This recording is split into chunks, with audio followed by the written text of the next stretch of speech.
Wherever you are, whatever you're doing, stay with us as the Suns get set to shine. Here's Perry, to Hurd. Here's the jump shot. Comes to Marley, a long three. He got it! He got it! Into Booker. Here's the three. Suzanne! Another Sir Charles, and he flies in for a wham, bam, slam. Whammo time! He got it! Suzanne! Oh, brother!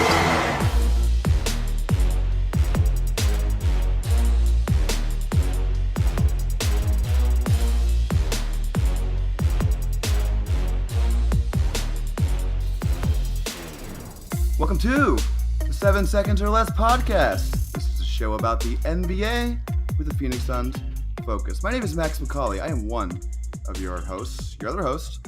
His name is David Nash, and he joins me right now. David, how you doing?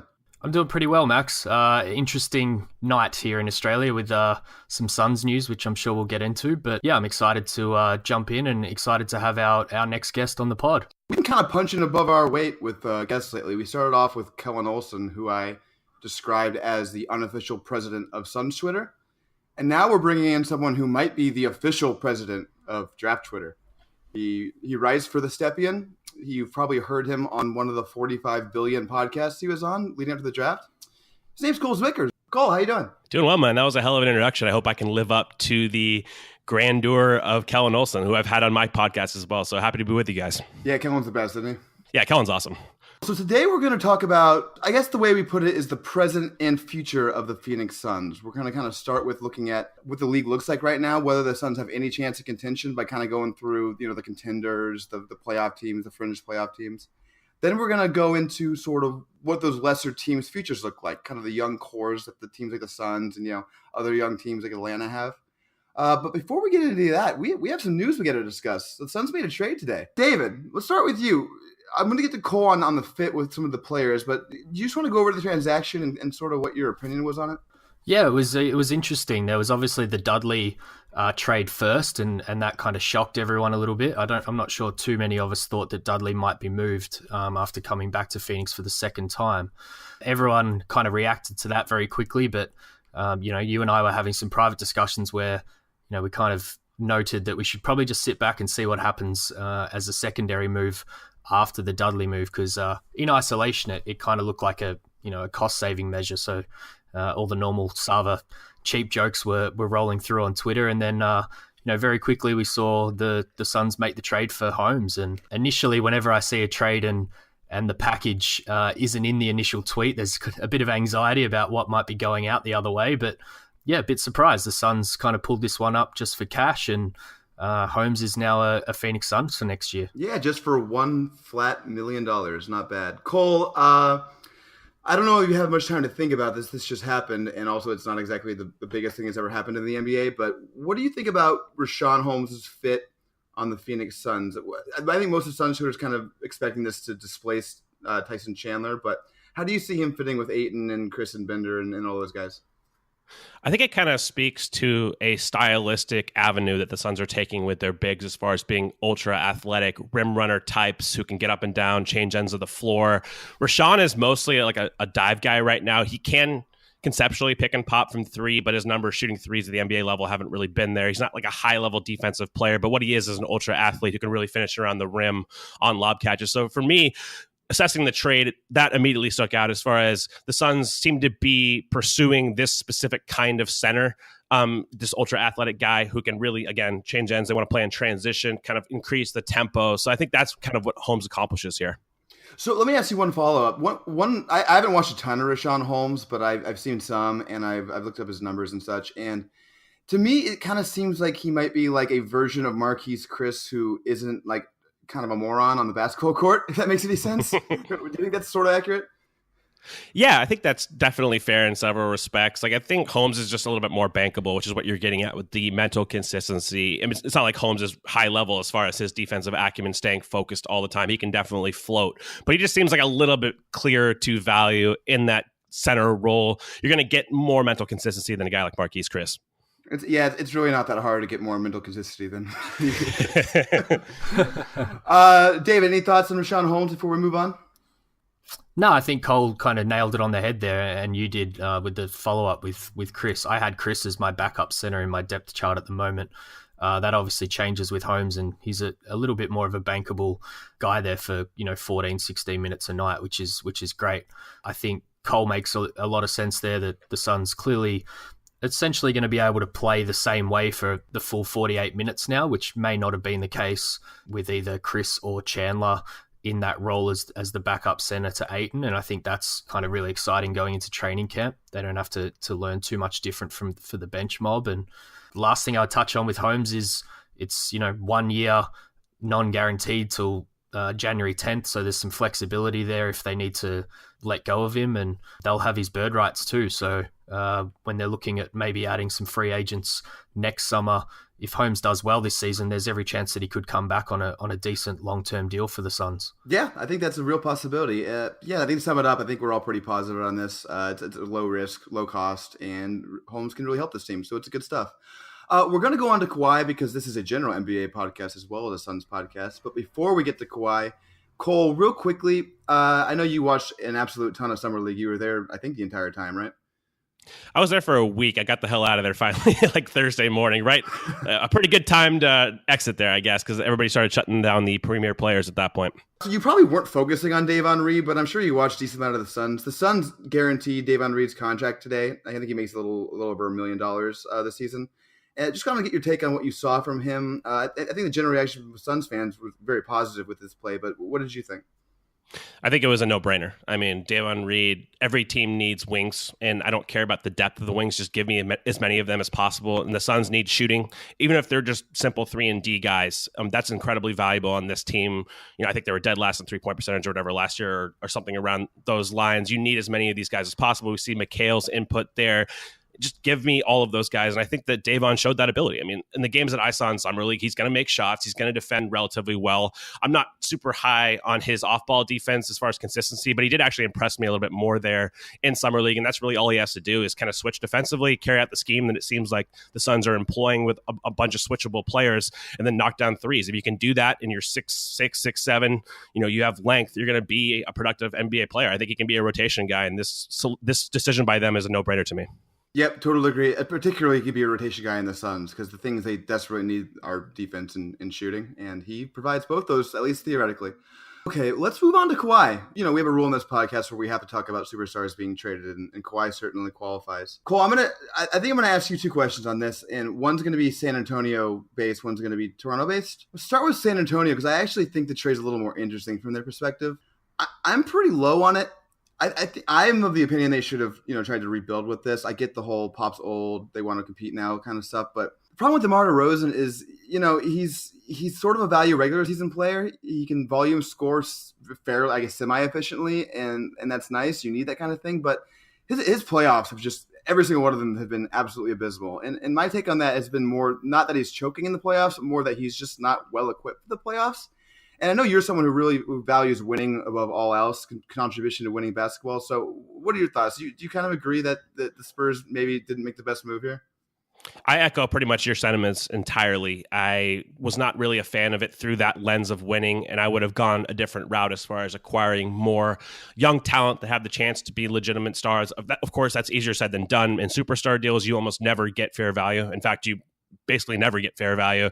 But I felt like the fork in the road that they pursued was more, they need a guy who can contribute. Now, I think that it was leaked on Twitter that they wanted a 20-point per game scorer. If that's what they wanted, I think through that lens, the deal makes some sense for them. It all depends on what your point of relativity is here. Like, if you look at star trades in the past, if you can get a guy who's an all-star like DeRozan, a solid young player like Jakob Poeltl, and then the chance at a late first-round pick, top 20 protected, from that vantage point, considering the circumstance, I don't think the Spurs did bad. I just don't agree. I guess their methodology in approaching it this way.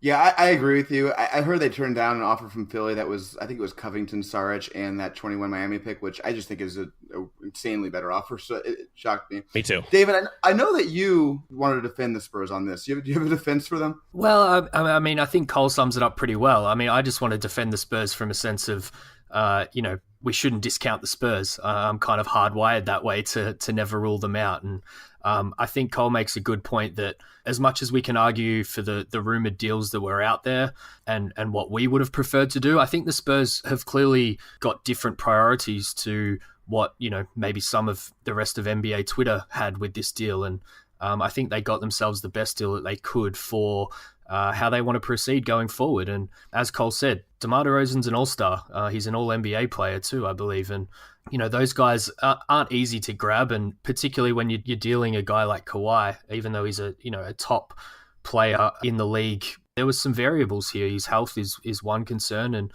he's only got a year left, and Toronto are taking a big risk trying to get him to stay in Canada. So, I'm pretty high on what the Spurs got in terms of just a base value in the trade, and it'll all come out in the wash whether they can make it work. But yeah, I'm certainly not ruling out Pop turning DeRozan into a more efficient, more modern NBA style player in San Antonio. Yeah, I mean, ruling out Pop is always a mistake. But I will say the Spurs have been a little more questionable with their moves lately than they have historically been. The shine's rubbing off a little. This one will really test that. Yep. Cole, so let's turn to the Toronto side of this, because they just acquired a player who was the runner-up MVP, I think not last year, obviously, but the 2 years before that. Arguably, probably best 3 players in the entire league when he's healthy and, committed to playing. How do you see this changing Toronto's projection this year? Do you consider them a contender to make the finals or even win it? I do. Honestly, their team roster construction wise makes a ton of sense. Having Lowry, they just have a bunch of perimeter wings who can really switch. Like keeping OG in this deal, that's another part of it, is just fantastic work by Masai. Being able to play him at the combo forward role, putting him with Kawhi. They actually have the infrastructure in their team to defend a team like Boston, who has all these athletic wings. Boston kind of torched Philly in the playoffs with their wing play because they were just more athletic. I don't know if there's a better team more equipped to deal with a team like Boston than Toronto now, just with how their team's built. They have a ton of depth. DeLon Wright off the bench. Getting Danny Green in this deal was fantastic work. I mean, he can start for them. He can switch. So they have an identity. And I think just speaking to the overall concept of the trade, I loved the thought process behind it. It's you can't run the same Toronto team back again, even with LeBron out of the conference. We've seen this, DeRozan Lowry dynamic. It's kind of played itself. It's played its course. It's run its course. So now it's like you get a top 5 potential player if he's healthy. Like you noted in 2016, he was one of the 3-4 best players in the league, and you really have that megastar. You have arguably the best player in the East, along with Giannis Antetokounmpo. It just made a ton of sense for them in their roster construction. It really profiles well to winning in the playoffs. Yeah, and another thing is, the way Toronto's roster is built is very strange, right? They have some older players, and then they have a lot of young players with potential, not really star young talent, but they have like a lot of fun, nice young players. And DeRozan didn't really fit that. And I think they were looking at their future, and they were seeing DeRozan's contract. It's going to expire I think he's 30 or 31 when it expires. And they're going to look at trying to have to pay him just a ton of money when it doesn't really make sense, because they're going to kind of want to turn their team over to the young guys. So I think that they were kind of looking to move DeRozan anyway. And I just think this is almost a no-risk situation for them, because even if Kawhi flees, it kind of gives them an opportunity to reset their team. So I just absolutely love it. Yeah, I definitely agree, Max. And the only thing that I'll probably add to the conversation, which I've seen a few smart people point out, is it makes you wonder whether Masai would have kept Dwayne Casey around if he knew that he had this trade in the bag. Obviously, as Cole pointed out, you couldn't really run back the same team from last year in Toronto after they essentially did the same thing last offseason. But, I can't help but think that Casey might be sitting there kind of wondering what he might be able to do with this new look team in Toronto. I think the defense that he'd be able to build would be pretty phenomenal with Kawhi on the court. And yeah, it's just an interesting thing that they're going into this season with an untried coach with this kind of a move in the bag. So another watch this space one, and from Toronto's perspective too, I think. Yep, totally agree. Let's move on to Retro now. David's gonna do what he does every week. He's gonna give us a fun story from Suns Past in his Retro segment. David? Max and Cole, did you know the Phoenix Suns were the most improved team in the league for the 2013-14 season? The Suns famously won 48 games but failed to make the playoffs. Any guesses at how many extra wins they had compared to the 2012-13 season? Oof. Yeah, I'm broke here. Jeez, I don't know. I'm going to guess they had like 30 wins that year. They increased their win total by 23 wins. So that nudged out the Bobcats at 22, actually, and the Blazers at 21. So there was a few jumpers from season to season there as far as biggest turnarounds go. With Ryan McDonough recently claiming that the goal for the 18-19 season in Phoenix was to be the most improved team in the league. It took me back to that 12-13 to 13-14 jump season. There are a lot of similar parallels to now. The team fired its coach in Gentry and had an interim takeover in Lindsey Hunter for the rest of that miserable season before hiring its new coach.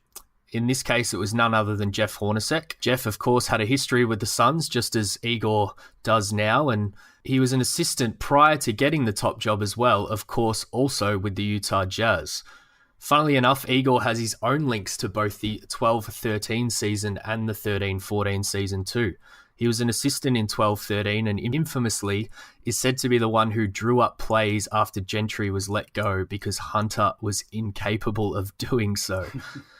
Then after Hornacek was hired, Kogoskov apparently wanted to stay, but the Suns weren't ready to set their staff around Hornacek and he was forced to take a job with the Cavs. Back to the 13-14 season now, another connection to the upcoming season. The Suns had just drafted a center with their first pick in the draft, a guy by the name of Alex Len out of Maryland. To put you both on the spot real quick, any guesses where Len might end up this season? That's tough. I actually weirdly thought it was going to be Toronto, but that doesn't seem likely, just as like a fifth center type. But just the scheme they want to employ doesn't make a ton of sense for them. Yeah, that's tough. I'm trying to think of who even still needs a big. That's the problem with the NBA for bigs right now, right? No one needs bigs.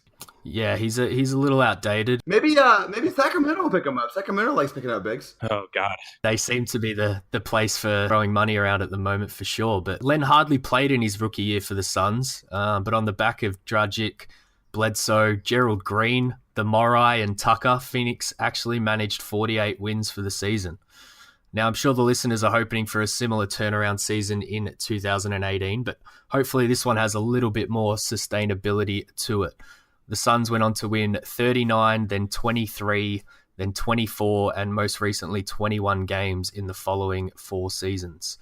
McDonough had only just started back then in 13-14, but I'm not sure he'll be around much longer if the turnaround can't hit some loftier heights this time around. So with that, Max, I think we're ready to jump in to talk about the Phoenix Suns' future. Thanks, David. That is the perfect segue into what we're going to talk about today, which is going to be the present and future of the Phoenix Suns. We're going to start by surveying the landscape of the league because, people are hopeful that the Suns will be good now. I think that, not to spoil, but I think we might dispel some of those hopes right now because this is a loaded league. And I think to start us off, to kind of frame where the league's at right now, David, you're going to throw out your top 8s for your projected playoff seeding. Yeah, it's a little early. Some might say way too early, but I had a look at the playoff structure for both conferences. It's probably, it's a little easier at the top for both of them, and then it kind of gets into this mishmash. So thought I'd throw some ideas out there, and hopefully that gives us something to move forward with to talk about the tiers for the upcoming season. Starting in the East, and on the back of our discussion earlier about Kawhi, I've actually got Toronto in the number 1 seed with Boston and Philly in behind them. I think they're the 2 teams that deserve to be there. I've put Milwaukee in 4th with Giannis and Coach Bud kind of leading the way there. Hopefully they can finally, get things right there for Giannis and build the right team around him and hopefully have some health too. Indiana at 5, Washington at 6, and then I've thrown Miami in at 7, kind of running the same team back. And my wild card for the 8th seed is the Detroit Pistons with the aforementioned Dwayne Casey at the helm. Moving to the West, got the Warriors at number 1 again. Hard to argue with that, I think. And Houston again at 2. I've gone with OKC at 3 and Utah at 4. Bron and the LA Lakers at 5. Hard to bet against him. I've thrown the Pelicans in at 6. And then my 7 and 8 in the West, which could be a real handful of teams, which I'm sure we'd get into. But I'm going to go with the Nuggets and Minnesota to round out the Western Conference. Interesting. Okay. Yeah, I think I agree with most of that, but we'll get into the points of disagreement. Let's start with the contenders. Let's start out west. Cole. I think that everyone knows, obviously, Golden State's a contender and probably the favorite. Houston, maybe they've fallen off a little bit, but they're still sort of on that level. Do you think anybody else in the West should be considered among those with those two, or maybe not? But do you think that you're looking for a team that could possibly do that? A month into the season, you're like, oh wait, yeah, that team is joined there. I think the two most interesting teams, actually, I agree with David's order here, OKC and Utah, just because they have established kind of identities now, especially Utah, like with that scheme and Quinn Snyder, they know how to execute the scheme. All their players are kind of familiar with it. They're a really good regular season team who can also perform in the playoffs if they get enough ancillary creation next to Donovan Mitchell. But I tend to favor those teams that just have a more established identity. Like the Thunder, for example, if Roberson comes back, they have a pretty established pecking order as far as how they play. I'm not really big fan of it as far as just overall creativity on the team overall. But I think that if you're assessing teams and just star level talent, Westbrook, Paul George, Roberson, Steven Adams, those guys can get you far, especially, in the race for standings in the regular season. And we have to remember here that they lost Melo, and that's a net positive because you could argue he was the reason they lost the series to Utah in the playoffs. So I do agree with that order. And I think I would still put the Rockets just a touch ahead, both of those guys. And of course, the Dubs are even elevated another tier. But I think those are the two teams that make the most sense. I'm not sure if the Lakers ancillary young guys are ready to make that leap with LeBron. So those are definitely the guys or the teams that I have in contention for that. Yeah, I agree with both you and David, especially on OKC. And I actually made I don't know, maybe it's a hot take, a lukewarm take on a couple podcasts ago that I think OKC can win the title this year or next year if things kind of break their way. Golden State kind of falls off a little bit. I was a little concerned about the Dennis Schroeder trade yesterday. I don't love Dennis Schroeder, but I'm not too worried about it if they limit him to sort of a backup role where he doesn't ever play with Westbrook, and they kind of do the same thing they do with Westbrook with him, where they just surround him with defenders and kind of just let him go wild and just play an excellent defense around him. What do you think, Cole? What were your reactions to the Schroeder trade? And it obviously seems like a pretty big risk thing. Do you think there's a reward there too? Not really, honestly. That's I wasn't a fan of it. I would have just preferred maybe, I don't like stretching guys like Melo, honestly, just as a cap guy. You hate seeing like dead salary on a salary sheet. So that's just, you have to get accustomed to that. But I'm not sure what his role is. I mean, it's pretty clear he's going to run the backup unit, but in the playoffs, you're not going to play two point guards together. I just don't see a lot of upside there. It's more of a regular season signing, but you're paying somebody $15.5 million to be your backup point guard who's not going to play in the playoffs. So that, from that vantage point, I just, I didn't get the investment long term. I know you have to get off Melo and stuff, but I didn't really see the upside in acquiring a player like that who's just not a really conducive fit on this roster. I don't totally disagree with you. I sort of just try to talk myself into it because I love OKC so much. But the big problem with it, if it was like 1 year, $15 million for Schroeder, I'd be probably more fine with it. But he's got 2 more years left. Like, this is a commitment to a guy who has been, for all intents and purposes, just an awful teammate.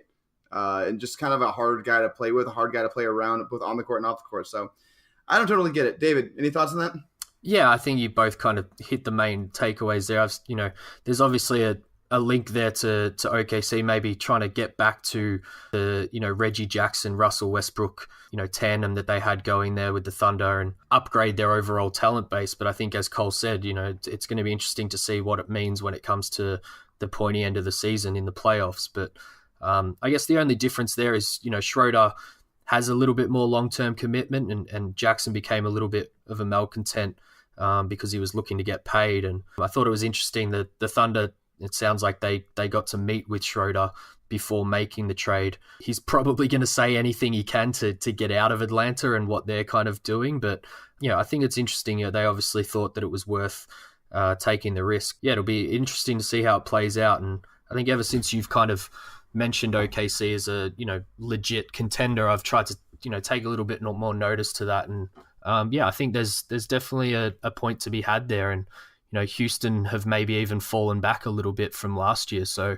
maybe there is a tier all on their own that sits behind the Warriors, and it's not just Houston in the West anymore. Well, another problem is they're going to sign Melo, it seems like, and that's, as Cole mentioned, he's a net minus to any team he's on at this point, so that's not going to help. I just find that fascinating. Obviously, the Rockets, they're a smart front office. Maybe there's something there that they believe, they can work with. I think that I saw something about Melo being quite efficient as a screener last year. So maybe there's something more he thinks that he can do there. But the D'Antoni Melo reunion is a fascinating backdrop to that move, which I don't understand at all. I was going to say the Warriors are also fascinated with Melo to Houston, so that's just deserves being mentioned. Yeah, they're happy about it. I guess, Daryl Morey's he's big on taking risks, and I guess this is a very big risk. Let's move on to the Eastern contenders. I think they're in some ways more interesting because I think there's a trio of teams that you can make an argument for to be the best team in the East right now. Maybe someone could throw in Milwaukee if they really believe in Giannis, but I think it's Boston, Philadelphia, and Toronto. I'll start with you, Cole. Who's your favorite to get out of the East at this early stage? Won't hold you to it, but right now, gun to your head, who's the favorite? I think I'm going to go Boston here just because we forget that Gordon Hayward's returning, Kyrie Irving. They're just going to have a ton of depth, and they're another one of these system teams where Brad Stevens just runs a very tight regiment, and they know how to play in that scheme. And I think getting producers like Jason Tatum, his rookie year was obviously incredible. Just having the depth on the wings is going to be really hard to match up with. I trust their ecosystem, I think, the most out of all these teams. The Raptors can guard them. That's going to be a really fascinating series. And the Sixers, I do think they deserve to be mentioned in this class, but a lot depends on Markelle Fultz. Like if he returns to prospect Markelle Fultz, I think they have a shot. But we saw last year, like these teams that have all of this wing depth just give the Sixers problems because they don't have enough guys who can really guard these caliber of players. So in a playoff series, that's really going to matter. Preview, we might be getting to Markelle Fultz a little bit later on, but I'm going to take a while to think about this. I kind of want to see how Kawhi takes to Toronto and stuff because I really might say Toronto is my favorite. I really like what they've put together. I think that they have a perfect modern team for defending really any team in the league, especially Philadelphia. Philadelphia has to be the team that's the most devastated by this Kawhi trade because, Kawhi Leonard will shut Ben Simmons down. That's not a good matchup for them. Yeah, I totally agree. I think that it's like a double-edged sword really for them too, because you lose out on getting a player like Kawhi who could have really helped them against the Celtics, being able to guard Jason Tatum, Jaylen Brown, and then alternatively now you have to play against him, and he's a horrible matchup for you because we saw how the Celtics kind of schemed for Ben as far as keeping him out of transition, showing him multiple bodies in the paint. Then you just throw in the fact that Toronto can do that same, can kind of watch that film, break that down, and implement a similar strategy, but with arguably the best defensive wing in the league. That's going to be a tough sell. Yeah, I think people are forgetting how damn good Kawhi Leonard is. He's the best defender in the entire NBA when he's right. So it's a massive improvement from DeMar DeRozan in terms of a playoff player, assuming he's healthy. David, how about you? What do you think? Do you like Boston, Philadelphia, or Toronto? Yeah, I obviously had Toronto at the top there with my playoff seedings, and I agree for the most part with you guys on that. So I think I expect Boston to get off to a bit of a slow start, and they might be the more dangerous team come playoff time, but I'm definitely locking in Toronto as my number one seed in the East at the moment. Yeah, so I guess the message is sorry, Philly fans. We like the other teams more.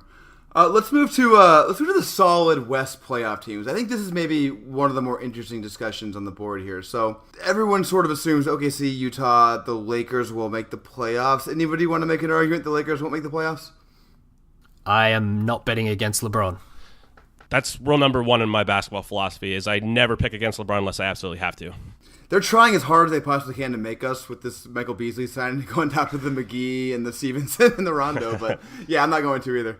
So let me ask you this. So in addition to those teams, who do you feel the best about making the playoffs? Let's start with you, Cole. Yeah, I think I would lean maybe the Pelicans just because the Anthony Davis factor, Drew Holiday, even though I don't like kind of their offseason overall. I know Mirotic is good, but losing Boogie, I think that's actually going to hurt them a little bit as far as their overall depth, and their wings aren't great. Maybe they go out and sign a David Nwaba, but I think the Pelicans, the Nuggets are, they're bankable offensively. I think they're a top 5 offense just with all of the, the shooting they have around Nikola Jokic. So those two teams stand out. Minnesota, if Jimmy Butler's healthy, they're in contention as well. But I guess those teams outside of the realm of the elites are the ones I feel the most comfortable with.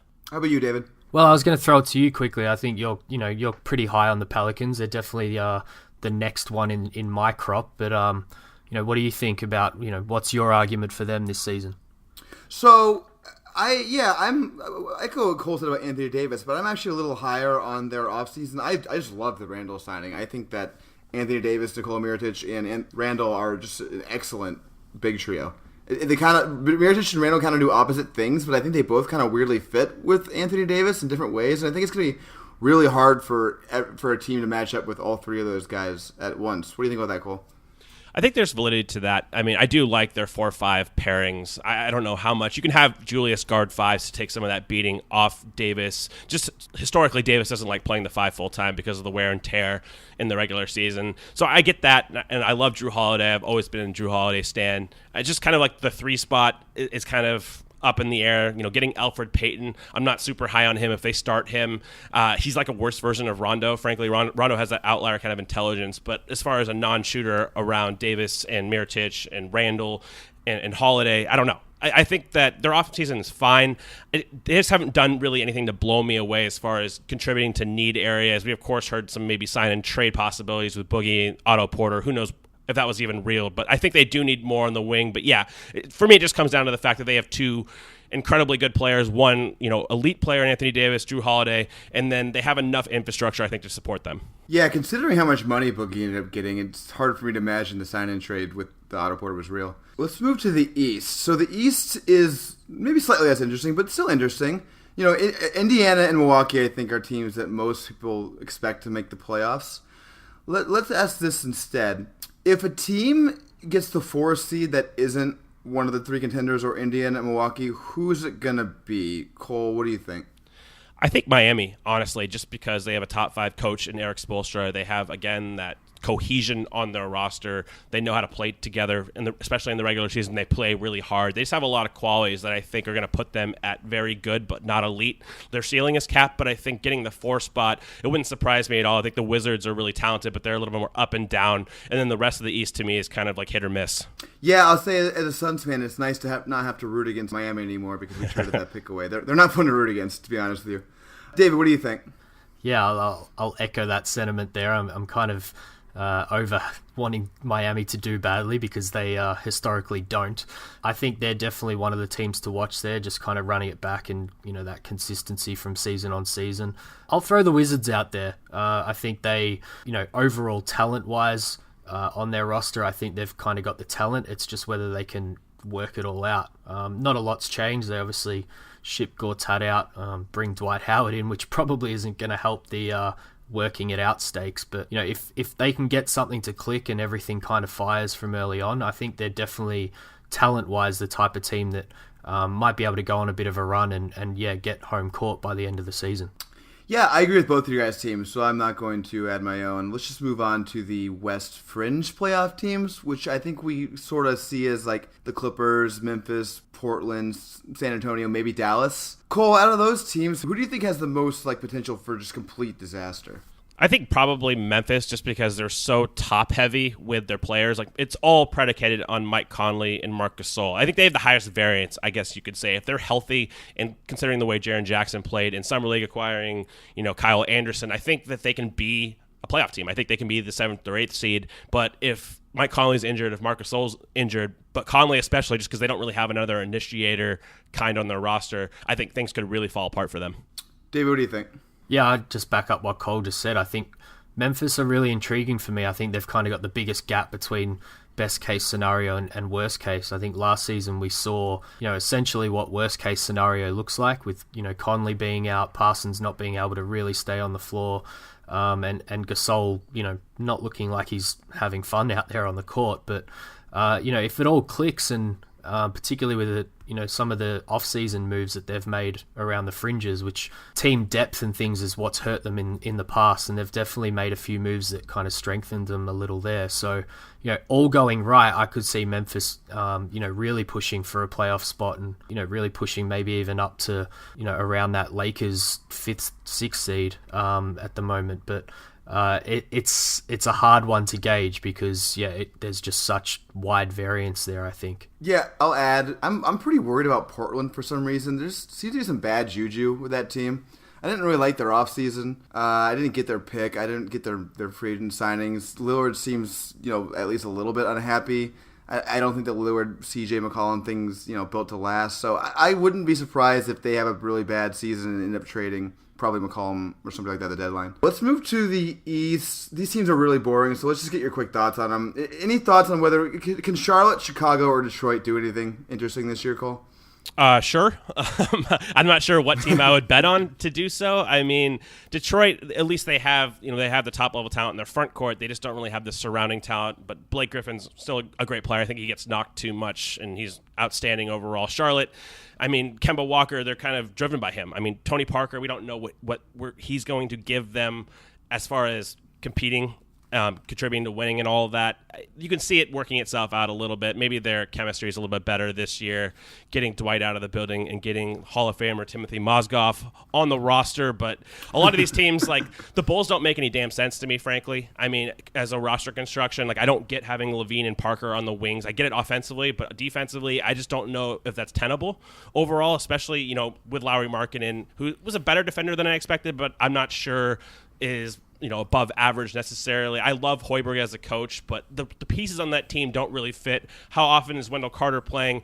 If they sign Jahlil Okafor, I think that's like a code red, basically. Like I don't know. Like I don't agree with their approach, but they're definitely a talented team, and I like their coach. David? Yeah, I'm going with Detroit.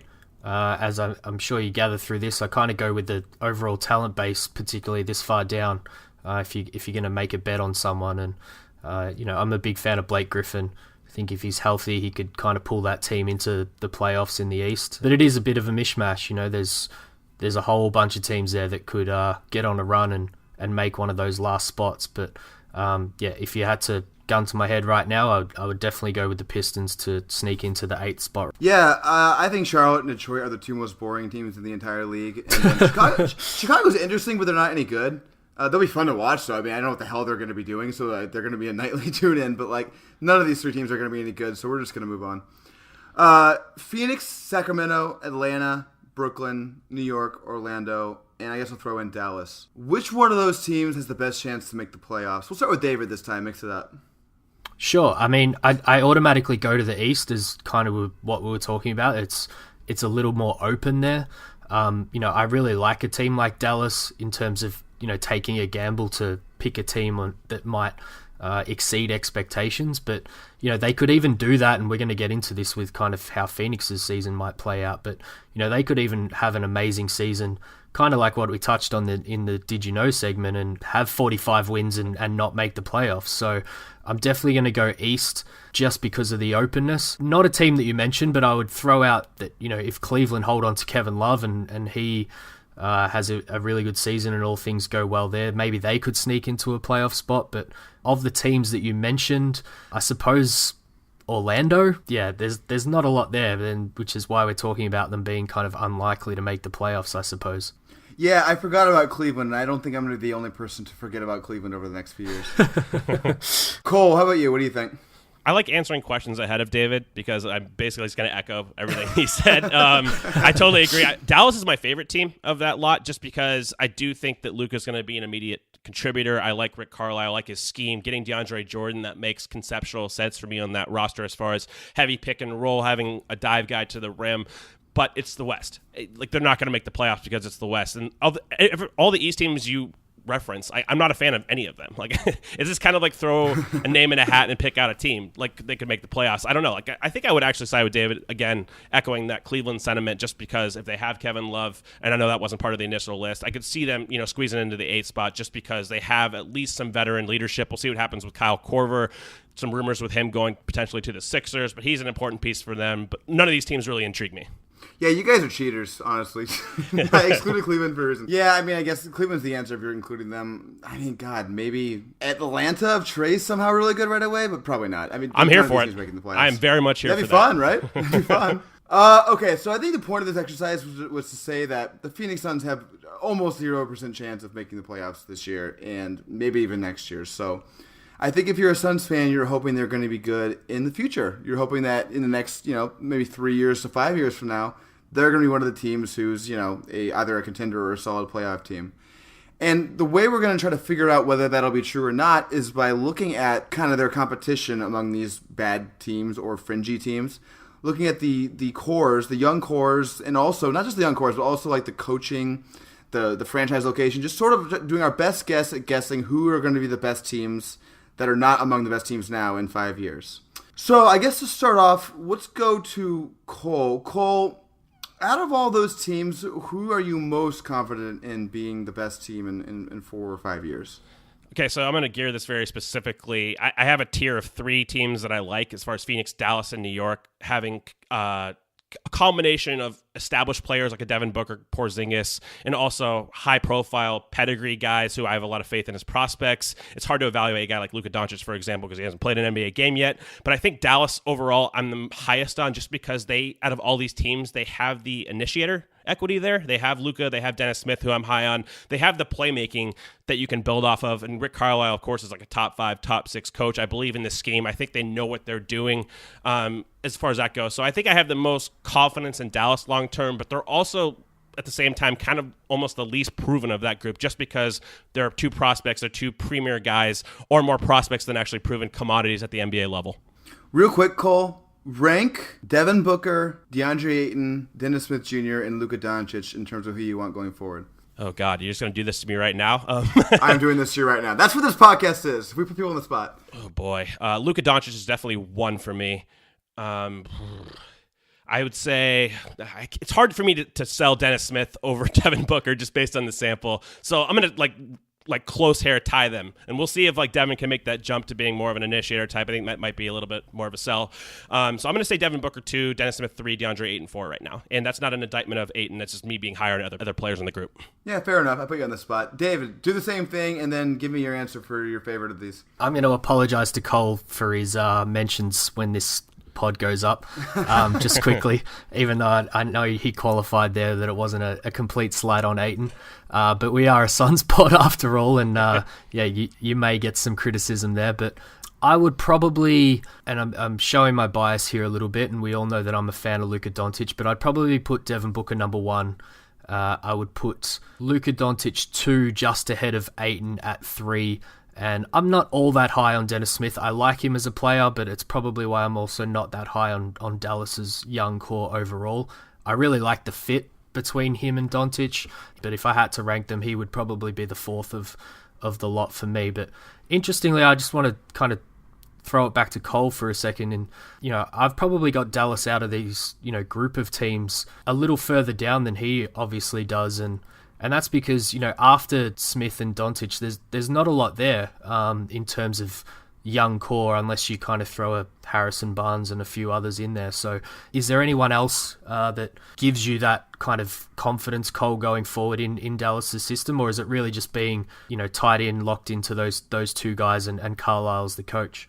It's really that. I mean, there's not a lot of other guys on this roster that are young guys that really excite me. Like, I'm not huge on Kostas Antetokounmpo, Jalen Brunson. I think he's going to be a fine backup point guard. He hasn't really factored into this calculus.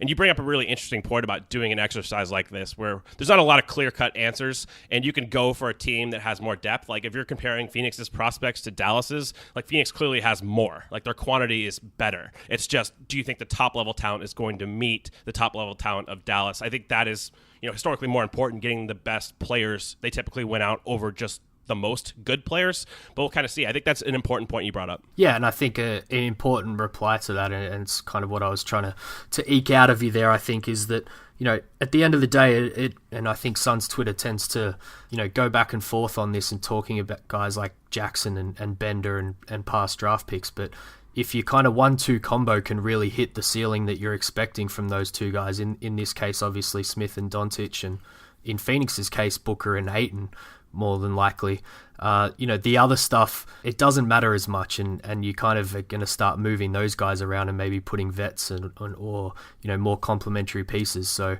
yeah, I think Phoenix have obviously gone the route of having more bites of the cherry to hopefully get that 1-2 punch, but I don't think the overwhelming factor of prospects can be, factored in too much when it comes to ranking these kind of young cores. It really comes down to that top end talent at the end of the day.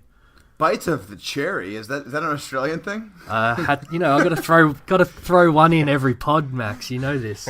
I think I like that. I kind of like that more than bites of the apple, except for like how many bites of a cherry do you get? Cherries aren't very big, man. They're not, but they're delicious. They're more delicious.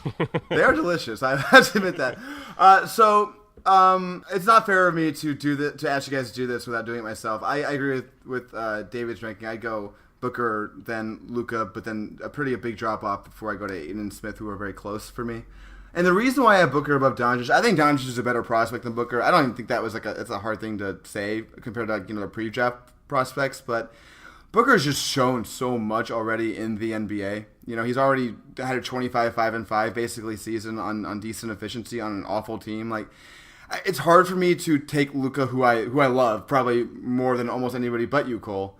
But it's just hard for me to pick somebody who's kind of, I guess, still unproven, although I think we both know he's going to be good. It's just Devin Booker's already almost kind of like on the path of being a star at this point, and Luka's still got to show that, if that makes any sense. No, it makes a ton of sense, and I think that is an accurate point. That's probably overweighs anything I said as far as just my preliminary ranking, because it's all preliminary. Like, there's a lot of these guys aren't foundational players. Like, this is why we're not talking about teams like the Sixers, who already have two entrenched guys who are on the path to stardom. You can argue they already are stars. So there's a huge difference between projection here and just, I guess, I don't know, ranking guys at this point to me is more just your subjective projection of these guys moving forward, rather than a guy like Devin Booker, who clearly has proven he's on the path to stardom offensively at the next level. If that's your approach to this question, for sure. I mean, it makes a ton of sense. Yeah, it's tough. It's kind of a balance, right? And I understand your balance going that way. My balance went slightly the other way. But I think it's close, and I think it's a fun discussion. Let's go to New York, though. Before we move on to the next teams, I think all three of us agree that New York is kind of in this tier, or at least close. And I think Porzingis was maybe had the argument for being the best of these young guys on these teams until the injury that kind of makes it a little scary. But Knox looks great in summer league. It's New York, so they're going to be able to track free agents, theoretically. I guess, Cole, maybe just go through kind of why you have New York in this tier, your thinking behind that. I think you just touched on it as far as a balancing act between guys who are established in the league for young prospects and then guys with intriguing upside. So Porzingis is in that Devin Booker mold, where he's the most established of a lot of these guys in the league and is still young, of course. So you can see some progression. Hopefully he gets better as a passer. And then of New York's young guys, Kevin Knox, I think his summer league is honestly a little bit overblown at this juncture as far as like putting him as a top 5 pick in retrospect. I'm not there yet, but he did show intriguing scoring. He's huge if you see him play in person at 6'9". Like, if he can really score the ball and play defense and switch, I think he's going to be valuable. And then Frank Ntilikina is another really intriguing guy. I'm not huge on his maybe point guard projection moving forward, but I like him as a two guard, as a two-way player. And then they just signed, of course, Mario Hezonja. We don't know what to expect with him, if he's going to be on the team long term. It's also worth mentioning with them, Mitchell Robinson looked incredibly good in Summer League. As far as he's more of a raw guy that's a 3 to 4 year guy, maybe down the road when he hones his technique, he's going to foul a lot. But for what they got him on that contract, that 4-year deal with a team option in the 4th year, and for how he played in Summer League as like a rim runner type who can really protect the rim, he definitely factors into this calculus for me. Yeah, I'll tell you one thing. Boston taking Robert Williams over him looks like a mistake at this point. David, throw it to you. You can either talk about New York or just move on to who you think is maybe the 4th team in this calculus. Yeah, well, I'll kind of touch on New York by throwing Atlanta in there. I'm probably higher on Atlanta from an overall kind of young core talent-based perspective. I like a lot of guys on their team. I think we've touched on that recently in a couple of previous episodes as well. So I won't harp on guys like Collins and Prince too much, other than to say that I really love them as young players in the league. If we're talking about this kind of group of 7 or 8 teams as being Phoenix's competitors going forward, obviously we're talking about Phoenix waiting things out a little longer and seeing who rises to the top with their young core. And you can't go past New York from what Cole touched on. Obviously talent is everything, but out of all these teams, New York's probably Phoenix's biggest competitor in terms of kind of market. You'd probably throw Chicago in there as well, whereas some of the others are more, low-level markets that aren't big free agent destinations. So, New York obviously has that pull. If they can get 1 or 2 of these guys from the young core to really pull things along, then they're going to have no trouble at all getting pieces to add to the team. But from an overall, young core talent standpoint, I would definitely rank Atlanta above them. I think, I love Trae Young. I think he's going to be great in the league once he kind of works it all out. And I love what they did with their draft with Huerta and Spellman as well. And as I said, throwing that in with guys that they already had in Collins and Prince. And then, I've even just got in my notes, guys that may not be around long term, but, even guys like Dedmon that they've taken a chance on, who's not exactly young, but, all these pieces together, I'm pretty high on what they might be able to achieve. And if they held on to a guy like Schroeder for next season, I probably would have thrown them out there as that wild card to maybe sneak into an 8th spot if, everything goes absolutely perfect for them next season. Yeah, I think I'm with you. I think I'd have Atlanta 4. Cole, I know that you're one of the highest people around on Trae Young. I'm definitely sort of in the same vein. I've been defending Trae Young's performance summer league quite a bit. Do you agree with David? Do you think Atlanta's 4th, or do you have a different team there? I agree, actually. I think that they're the next team for me, and this goes back to a staple that I'm going to mention with a lot of these teams, is they have a direction and they have like the creator equity on their roster. If you believe in Trae Young, every good team has a guy on the ball who makes good decisions and is a skilled player and can initiate your offense and stuff like that. You just have to have that guy. There's just not a lot of examples historically of a team that doesn't have that kind of player. It can come from the wing spot. It can come via Kobe Bryant or Kawhi Leonard, but you have to have some kind of primary creator, ideally for himself and for others. And that's where I think Atlanta in this tier of teams has an advantage over a lot of these others. Like you can make arguments for the Bulls and the Wendell Carter, Lowry Markkanen pairing, but they don't really have a point guard if you don't believe in Chris Dunn. Same with Orlando. They don't have any point guard. So that's kind of what Atlanta's biggest advantage is to me, is they have a direction as far as what they want to be as a team, and they also have the perimeter creator ability that a lot of these other teams don't have.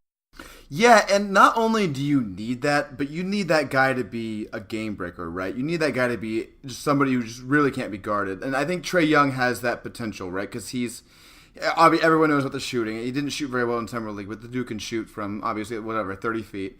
His vision is, I think we've talked about it on Twitter, still underrated somehow. I don't know why nobody talks about how he can pass. It's befuddling to me that he's so good as a passer. Maybe as a decision maker, I think that's where there's some divisiveness, is because he does take some bad shots and some of his reads aren't impeccable. But as far as court awareness and like spatial awareness, seeing all 5 guys, he can make any pass at that size with either hand. I think that's a really underrated part of his game, and that's what differentiates him from a guy like Trey Burke, Shabazz Napier, even though both of those guys, funny enough, were like in Zach Lowe's most improved players this year. It just shows that skill guys take longer to process, but I do think that Trae Young is far ahead as a passer, and that's ultimately what's going to keep him in the league, in conjunction with the shooting, of course. Shooting being the most important skill for him just because it opens up the rest of this game, but passing is probably what keeps him in the league if everything goes wrong for him. So let's go to a team that has absolutely none of this, but I still think is a pretty intriguing young core. That's Orlando. Orlando's young core is built entirely around their bigs, particularly on defense. They have the Bombas and Isaac, and I guess Gordon to an extent, although I don't know if he's long for there. But they don't have any sort of young initiating talent whatsoever. So Cole, how do you rank them given that part of it? Are you just kind of hoping that they can find that guy and put him with that awesome defensive front court, or how do you even conceptualize this? Yeah, so I put them in the same tier as a team like Atlanta, but I have them after just because of what you just noted. I like their young bigs. Bamba impressed me. I've always been an Isaac fan. I actually had him ahead of several other wing kind of 4 types in 2017. So I like those guys. I like Aaron Gordon, but the fit isn't ideal as far as I think Gordon's definitely a 4. Isaac is definitely a 4, maybe small ball 5 in the playoffs, and Bamba's a 5 only. Very hard to construct your team where in the modern game, a lot of especially the regular season is offense based. That's where you separate yourself the most, is via offense. I like the defensive infrastructure, but if they don't have any perimeter playmaking talent, and I've seen a lot of the prospects for the upcoming class, draft class next year in 2019, there's not a lot of point guards. There's not a lot of high level point guard initiator types, and they're going to need somebody like that over the next 3 to 4 years if they're going to compete with these teams, because bigs can only do so much. They can't get themselves the ball. They're not going to initiate your sets, and if they can't do that, you're dependent on players who can, and they don't have that player. David, what do you think?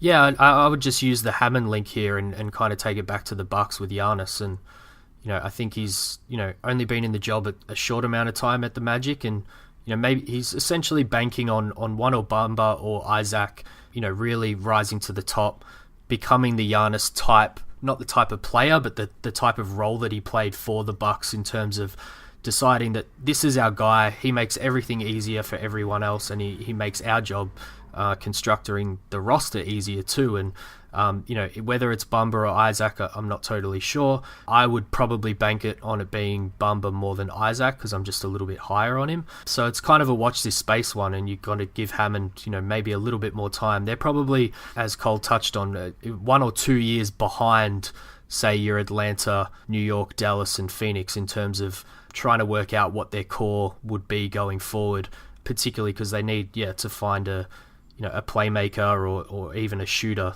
to take along with a couple of these young bigs. But if Bamba can be everything that I almost expect him to be, he might be the type of guy that makes kind of constructing that roster a hell of a lot easier for Hammond going forward. So let's go on to the next few. I think that a lot of people would have Sacramento in this group. I don't know if we would. Chicago obviously has a lot of young talent. And then, Cole, you mentioned Memphis earlier. I know that you're incredibly high on Jaren Jackson Jr., as I am too. I had him number 2. I think he's awesome. I think Summer League has been encouraging for him for sure. But that's kind of all Memphis has. I mean, they have some fringe guys. They have Javon Carter and some other guys. But is Jaren Jackson enough for you to put Memphis over Sacramento, who has just like a bunch of young guys? For me, yes, because this is one of the balancing, juggling acts of you choose the player maybe that has the highest impact compared to a bevy of guys for Sacramento that I'm just not as high on. Like I've never been a huge De'Aaron Fox guy. He could definitely prove me wrong. Same with Marvin Bagley, Harry Giles. They have a lot of prospects, and this comes into like the quantity versus quality. I do think I'm subjectively very high on Jaren Jackson. I think he can be a defensive player of the year candidate for multiple years. So I don't see anyone on the Kings with that kind of upside, and I don't see enough impact across the board. Like I think the Kings are different from the Suns to me, is the Suns have guys where you can see them getting to a level of value, which is positive. Maybe a lot of them don't have superstar equity, but a guy like Mikal Bridges, you can see a very easy fit, an avenue to value. I don't see enough of those guys on the Kings to offset a Jaren Jackson on Memphis as far as his ceiling outcome. That makes sense. And, now that you brought up Mikal Bridges, I realized we should get your thoughts on the Phoenix Youngins more extensively. But before we do that, David, do you want to have any comment on any of Chicago, Sacramento, or Memphis before we move on? Not particularly. I wouldn't mind throwing it back to you here, Max. I think, we've kind of discussed 7 or 8 teams now in terms of, being the next group of franchises that might rise up in a couple of years' time. And I guess just to clarify, we've obviously removed the likes of Boston and Philly from the conversation, even though they have incredible young cores, because they're kind of already up there. We essentially put them both in the contender range for next year. So, we're trying to project a couple of years forward here, and hopefully Phoenix, in my opinion at least, stays along the timeline here and waits things out and kind of builds slowly. But out of the teams we discussed, Max, kind of if we are looking for Phoenix's biggest competitor, so to speak, in terms of being that next big team, if everything goes right, who would you kind of put your money on right now being, the one that we really need to watch out for? Well, so you're right in that we excluded a lot of the scary teams. Fortunate thing for the Suns going forward is that Boston and Philadelphia are probably the scariest teams, and they're not in the Western Conference, which is great. The problem is we also excluded Utah and LA, who have a bunch of young, nice prospects who are scary. Yep. The thing about LA, though, is that I'm not sure they're going to keep those guys. They might end up selling them for LeBron help, which would be a good thing for the Suns. Every Suns fan should be rooting for that. Utah, though, is obviously scary. Donovan Mitchell and Rudy Gobert are young, and they're really, really good. So that's scary. But among the teams we're talking about, I think just because all the teams we talked about other than Dallas are Eastern Conference teams, I would say it's got to be Dallas. I think Dallas is going to be our primary rival out of these teams, and it's going to be tough for me personally because I love Luka Doncic so much, and it's going to be hard to watch him kick our ass and knock us out of the playoffs. Cole, so let's go on. Before we move on to the end of the show, I want to get your thoughts sort of on the Suns prospects a little more in depth because this is a Suns podcast. Maybe just go through, we talked about Booker enough. Let's go through Ayton, Jackson, Mikal, and Bender, I guess. Those are probably the ones who matter the most. And just what are your thoughts on those guys? Yeah, I mean, I'm pretty high on most of these guys. As much divisiveness as the Stepien has with DeAndre Ayton having him 5th, I think, in our final rankings. I really like him. It was just a reflection of the rest of the draft for me mostly. I think that he's going to be a little bit more of a work in progress than a lot of people kind of initially thought. I mean, I always thought he'd be productive as far as points and rebounds right away. He's a great finisher, a great toucher on the rim. But the ancillary parts that contribute to winning are going to take a while as far as defensive reaction off the ball, consistency on that end, as far as mental approach. Does Igor let him shoot threes, take guys off the dribble? He didn't show a lot of dribbling acumen at Arizona. Do think he's a really unselfish player, though, and that's my biggest takeaway with him in Summer League is he was just willing to fill a role. He made the extra pass. He didn't seem like he demanded the ball. I don't think this is going to be a Dwight Howard-esque situation. Does that reign true for you guys as well as far as his approach? Yeah, that was my biggest takeaway from Summer League. and something I wrote about last week. I think they really challenged Ayton, threw him into the fire in situations that he wasn't exactly used to or comfortable with, and it always seems a little funny saying this because it should be just what we expect, but the fact that he didn't pout or panic in situations. He had quite a few turnovers, but I don't think any of them were massively eye-opening or worrisome in any way. But I was just really impressed with his attitude, and he's a great interview. He says all the right things, he speaks his mind, and I'm just the little that we know about him so far in a Suns uniform, I'm just not at all worried about him being egotistical or kind of not playing his role for the team, and that's what I'm probably most excited about. He seems like an open book in terms of letting the coaching staff use the tools he has to the advantage of the team, and I guess projecting a few years forward, if that attitude remains, and you're kind of dealing with a guy like Booker who's had a pretty similar attitude as well along his 3 years with the Suns. If those are the two guys that kind of come to the forefront, and then we can put some pieces like Bridges, Bender and hopefully Jackson around them, although probability says they're not all going to work out. I think it's an exciting time to be a Suns fan. I really hope that they kind of stay on this track. That's kind of my biggest takeaway from doing a pod like this, and like we discussed, I kind of hope a lot of these teams in the West fight it out for the playoffs and make some short-term moves, and the Suns can be the ones that have the more long-term future as LA kind of gives away some of their young guys, and a few other teams chase those playoff spots. I sure hope that it's not the Suns making those short-term moves. So Cole, let's go on to before we finish up here, Jackson, Bender, Mikal. Any thoughts you have on those guys? I mean, I think Jackson and Bender were pretty bad in Summer League, but Mikal was kind of encouraging. What do you think? Just to quickly kind of jump in, I'd love to get your thoughts on Jackson versus Bridges. I think it's kind of a bit of a discussion on Suns Twitter. Let's say Booker and Ayton really rise to the top as the two main guys. Tell us what you think in terms of your theories on roster construction, in terms of which one is, at their ceiling, a more complementary piece for those guys. I think that's the key aspect of your question, is at their ceiling. Because then if things go right for Josh Jackson, I think his upside is higher than Mikal Bridges. He's a better dribbler. He's a better passer. He's more athletic on switches and stuff like that. So if things break right, I think he can be an impactful playmaking wing. The problem is the floor isn't the same as Mikal's floor. With his ability to shoot off movement, he's such an easy plug-and-play fit on any team, really, especially the Suns, though, who just have desperately needed shooting. They desperately need wing play, guys who don't make mistakes and kind of play within themselves, and that is the opposite of Josh Jackson right now. He plays outside of himself. We saw that in Summer League. Maybe that was by design or whatnot. Took a lot of bad pull-up twos, got to the rim without a plan. There just wasn't a lot of purpose in his game. Mikal is just like a consummate professional already. Like, he just knows how to fit into a roster. He knows the little things to do. And on a team like the Suns, you need guys who don't make mistakes. So that's kind of where I come down on that paradigm. I think overall, I would bet on Mikal more than Josh, because I think more things have to go right for Josh to be a impactful player on a rebuilding team or any kind of team that contributes to winning. But if things go right for Josh, I think that his upside exceeds what Mikal is right now. Yeah, you find support on this podcast because both David and I said the same thing last week, and Kellen picked Josh, so you're on our side.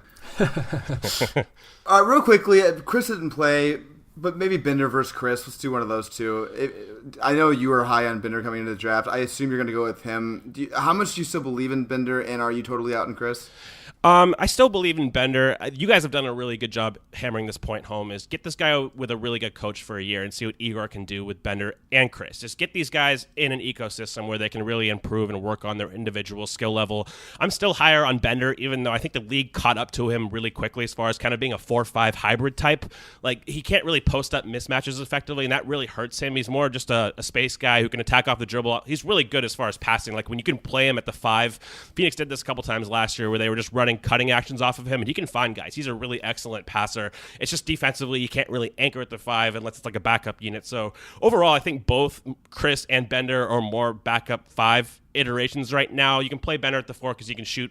I guess you can do the same with Chris, but he doesn't have that kind of high-level value because Chris is not a good enough shooter to be in that role. He's more of like a backup 5 rim runner type, which I don't think has a ton of value in the modern game if he's not going to make smart choices on switches and stuff like that. So I still come down on Bender being higher than Chris, I really want to see what a year with Igor does with both of these guys. I'm not out on them entirely, but I don't know at the same time if you can really be in on them, if that makes sense. It does make sense. It's very hard. Trust me, we try very hard on Twitter to be in on Bender, and it's not easy. Cool. I think we're ready to move to 7 seconds or less, unless you have anything else, guys. I'm ready. Let's do it. Let's go. Okay, so Cole, I don't know if you know about this segment. This is our 7 seconds or less segment. What we do is we ask 3 questions, which we have not had any preparation for. Well, one of us hasn't. The guy asking the question obviously has. And the other person has, the answering person, which will be both of you guys this time around, both you and David, will answer usually within 7 seconds or less, but my questions are kind of hard, so I'm going to give you guys an exception. You guys can go longer if you want. Extra credit if you're quicker than 7. I'm notoriously bad at staying within the shot clock on this, Cole, and I will jump in and say you can go first. I'm used to hour-and-a-half podcasts, so I'm not the best at truncating things down into one sentence, so I'll try my best.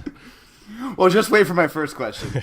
Okay, ready? All right, so question number 1. Markelle Fultz.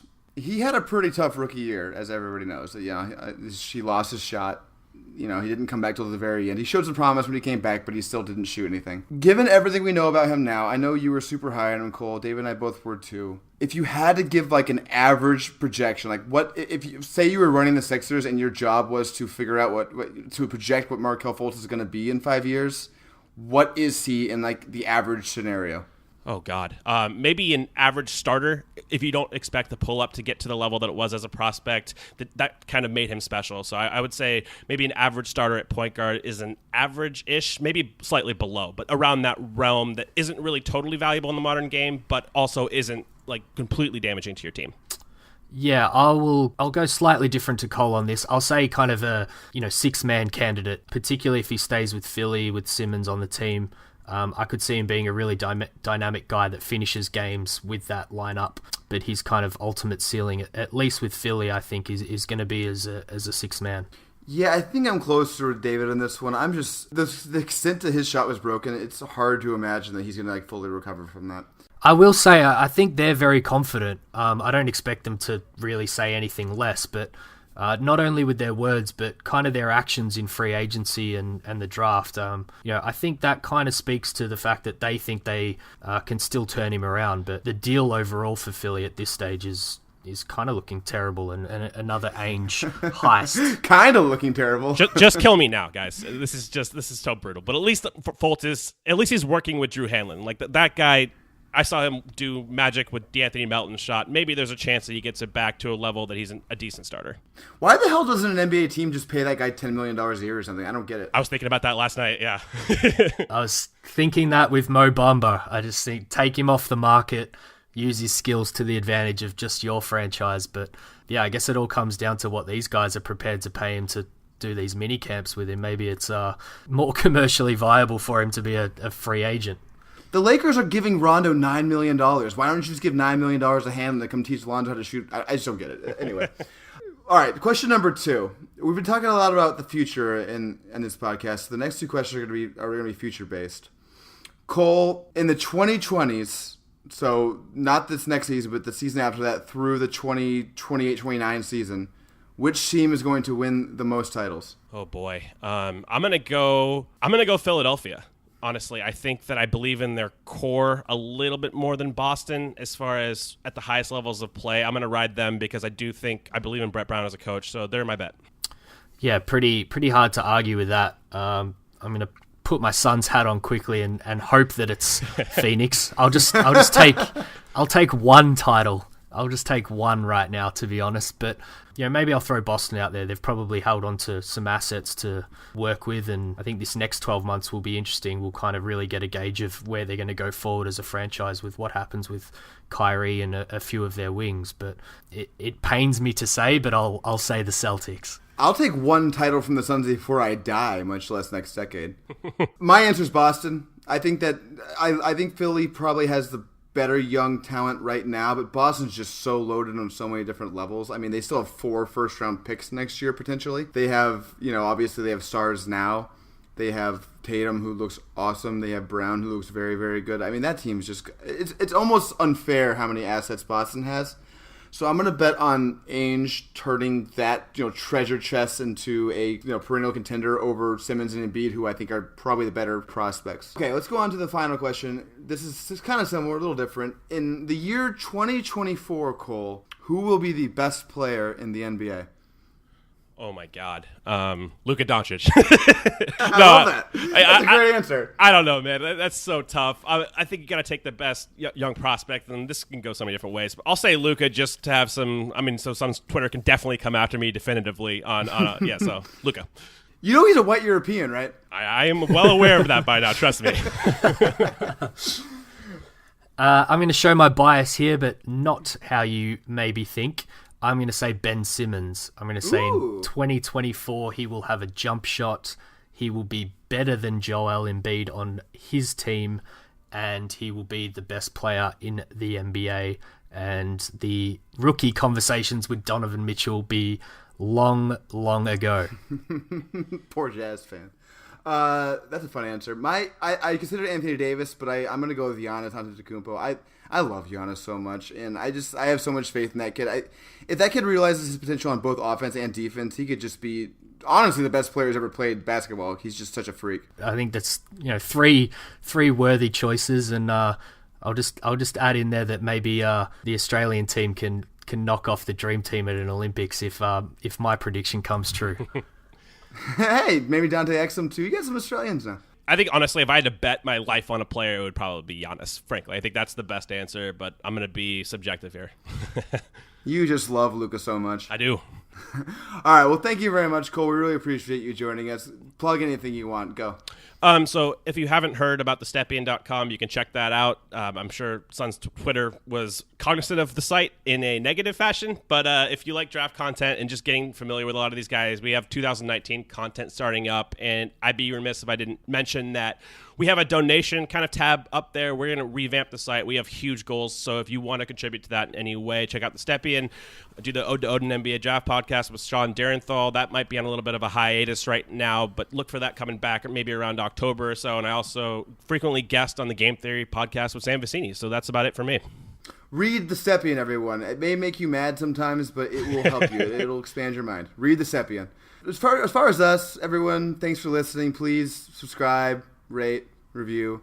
I am MaxMCC11 on Twitter. You probably know that if you're listening. David is at the 4 Point Play on Twitter. Our podcast is at 7SOL Pod on Twitter. David, thank you as always. Thanks, Max, and thanks so much to Cole for joining us as our second guest. And as he said, read the Stepien. They do great work. They've got some great writers, and they're filling what was a bit of a hole in the market, I think, there with draft coverage. So definitely check them out if you haven't already, and don't give them too much of a hard time if you don't agree with their Suns takes. Yeah, I can't really sum it up anymore. Thanks for having me on, guys. Thanks, Cole. Appreciate it. Thanks, everybody.